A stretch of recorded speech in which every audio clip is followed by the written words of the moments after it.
Hello et bienvenue dans cette nouvelle vidéo. On est au début du mois de juillet, donc je vais en profiter pour te parler de mes favoris du mois de juin.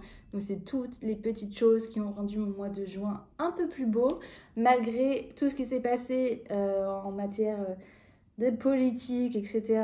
Donc on va commencer tout de suite par les livres que j'ai lus ce mois-ci. Si tu débarques, je suis née au mois de juin, donc c'était mon anniversaire le 15 juin, et j'ai été très gâtée, comme tous les ans, par mes proches à cette occasion, et j'ai notamment eu pas mal de livres.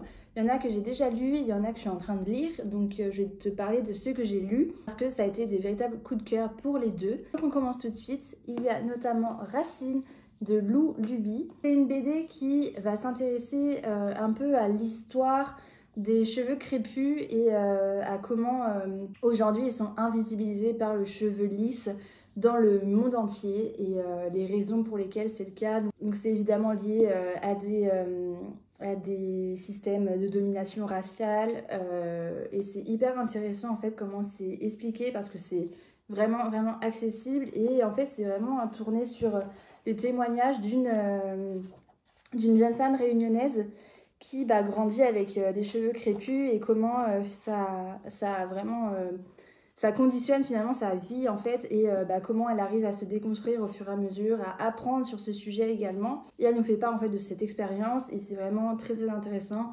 très éclairant, c'est vraiment très facile à lire, le ton est assez léger, on a quand même un peu d'humour même si forcément c'est aussi très douloureux à certains égards. Donc c'est vraiment un livre qui sensibilise vraiment sur ce sujet et qui le fait super bien. C'est en tout cas une BD très éclairante et qui peut vraiment permettre à tout le monde d'apprendre davantage sur ce sujet et de se déconstruire encore une fois à cet égard. Et voilà, j'ai beaucoup aimé, les dessins sont très beaux, les couleurs aussi et le message évidemment est vraiment très intelligent et pertinent. Donc vraiment, j'ai adoré, je te le conseille vivement. Le deuxième livre que j'ai eu la chance de lire, c'est Emily Dickinson de Lubia Gabrielli. Donc c'est une autrice italienne qui avait déjà sorti un volume sur Virginia Woolf que j'avais adoré. Enfin vraiment ses dessins, je pense que tu le vois rien qu'à la couverture, mais c'est d'une beauté absolue. Les couleurs sont vraiment exceptionnelles. Voilà, et elle retrace la vie d'Emily Dickinson. Donc c'est vrai que c'est un peu rapide, il y a pas, voilà, ça se lit quand même très vite. Mais c'est vraiment super joli, c'est tellement sensible en fait, c'est vraiment ce qui me plaît avec cette autrice, c'est son regard très sensible et très personnel en fait sur les autrices qui ont fait qu'aujourd'hui elle est elle-même autrice. Donc c'est vraiment super joli, c'est pas forcément très gai, donc voilà, c'est un peu lourd des fois quand même à digérer, mais les dessins font que ça passe un peu mieux parce que c'est vraiment d'une beauté absolue. Encore une fois, c'est vraiment des très beaux ouvrages. Enfin, voilà, j'adore ce qu'elle fait, j'adore ce qu'elle propose. Et en plus, elle met vraiment son art au profit d'histoires de femmes en littérature. Et ça, on soutient et on valide très fort. J'ai adoré. En parlant d'un autre favori, je vais te parler cette fois-ci d'un café que tu trouves à Paris et je crois que tu en as aussi à Bruxelles, il me semble, parce que c'est une marque belge à la base, je crois, qui s'appelle Buddy Buddy. C'est un café que j'ai découvert ce mois-ci parce qu'avec une collègue, on s'est un peu chauffé pour essayer de sortir boire des cafés et tout à nos pauses. Et on a découvert le café Buddy Buddy. Et vraiment, mais quel délice, c'est vraiment incroyable. Je l'avais vu sur Instagram parce que pas mal d'influenceuses y vont régulièrement et tout. Et en fait, leur café de base, donc c'est le Buddy, qui coûte 5,50 €. Donc en vrai, c'est cher, mais pour Paris, c'est pas le plus cher. Donc on adore. Et en fait, c'est un café latte avec du beurre de cacahuète. Et à la base, Buddy Buddy, c'est vraiment une marque d'oléagineux. Et leur beurre de cacahuète, mais quel délice! Et avec le café et le lait, mais c'est vraiment trop bon. Et évidemment, c'est du lait végétal qu'ils mettent par défaut. Donc c'est du Oatly, je crois. Et voilà, c'était vraiment mon petit plaisir là de ce mois de juin quand il a fait chaud et tout. C'était trop bien, j'étais trop contente d'aller me faire des lattés glacés là-bas. Donc voilà, petite adresse trop sympa que j'ai trop aimé et que j'ai découvert ce mois-ci. Donc trop bien, je vais clairement y retourner régulièrement maintenant et voilà, je suis trop contente. Ensuite, on va passer à une toute autre catégorie puisqu'on va parler de maquillage. Et alors là, je vais te renvoyer vers mon compte Instagram parce que j'ai vraiment fait des crash tests sur ces 4 produits sur Instagram. Donc je te mettrai les images ici et le lien en barre d'infos. Mais on va commencer par ce que j'ai découvert du côté de Sephora Collection. Il y a d'abord ce bronzer. Alors c'est vraiment un coup de cœur absolu. J'utilisais jamais de bronzer jusqu'à maintenant et voilà que je ne peux plus m'en passer. Vraiment, je le trouve incroyable. Il a une super texture, il est facile à travailler, la couleur est vraiment jolie. Il sent le monoeil, il sent assez fort, mais j'adore l'odeur. Alors que vraiment, je suis pas fan des parfums dans les produits cosmétiques. Mais là, je sais pas, j'aime trop. Le packaging, je le trouve simple, efficace. Vraiment, j'adore ce produit. J'ai aussi testé leurs 2 gammes de rouge à lèvres, les Bad That Shine, qui font un peu parler d'eux parce que ça serait des dupes au Love Shine de Yves Saint Laurent. Et donc j'ai dans la gamme Brillance Naturelle, j'ai pris la teinte numéro 10 qui est un beau corail. Et vraiment, il est trop beau. J'adore sa texture. J'adore le rendu sur les lèvres qui fait très émollient. Donc en fait, ça marque pas du tout les sécheresses. C'est vraiment super joli. Ça s'estompe assez joliment dans la journée, même s'il faut faire des retouches parce que ça reste une texture comme un peu baume. Donc ça va pas super bien tenir, mais c'est vraiment trop bien.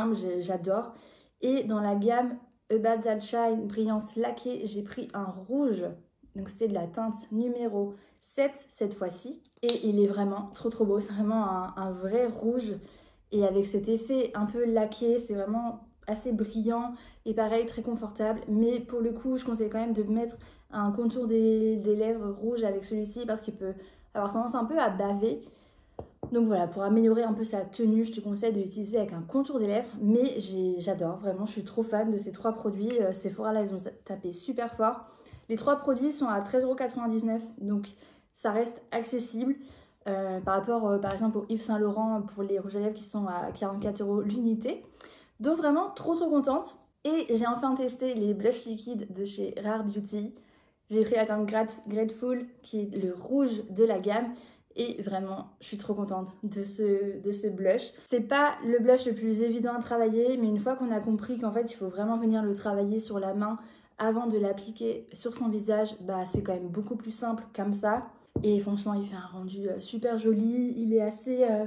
il est mat, mais il laisse pas non plus de texture en fait sur la peau. Il assèche pas du tout la peau.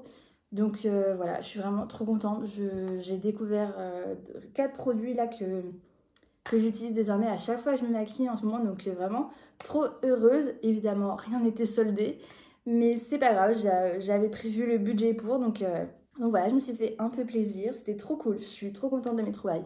Et enfin, on va finir ces favoris avec les chroniques de Bridgerton, évidemment, puisque la 2e partie de la dernière saison est sortie au mois de juin. J'ai beaucoup aimé cette saison. La première partie, les 2 premiers épisodes, on va dire, j'ai mis un peu de temps à rentrer dedans. Mais au fur et à mesure, on avait quand même de plus en plus de personnages qui s'ajoutaient un peu à l'intrigue.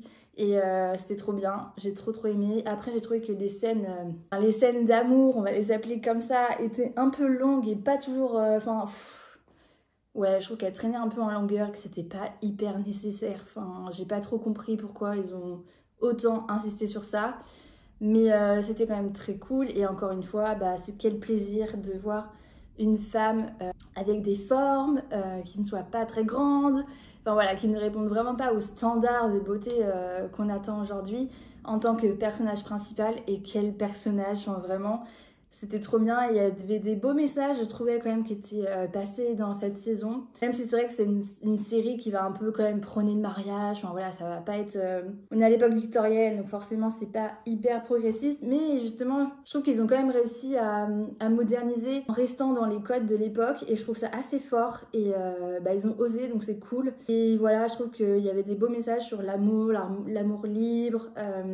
Et encore une fois sur les représentations, enfin voilà, c'était quand même super bien. Moi j'ai passé un super bon moment à regarder tous les épisodes. Je les ai dévorés, donc franchement c'est que ça m'a quand même bien accrochée. Donc je suis très contente d'avoir regardé cette série. Et puis les décors, la musique, enfin voilà, c'est quand même hyper agréable à regarder pour les yeux. L'intrigue est plutôt bien ficelée aussi, on est quand même tenu en haleine assez longtemps. Donc voilà, j'ai beaucoup aimé les Chroniques de Bridgerton, donc n'hésite pas, toi aussi, même si je pense que tu n'auras pas besoin de mon avis pour aller les regarder. Donc voilà, je crois que j'ai fait le tour des favoris du mois de juin. J'espère que ça t'a plu, que ça t'aurait donné peut-être des petites idées, des petites inspirations, des choses à tester ou pas. En tout cas, moi ça a été un plaisir de tourner cette vidéo et je te dis à dimanche prochain pour une prochaine vidéo. Salut!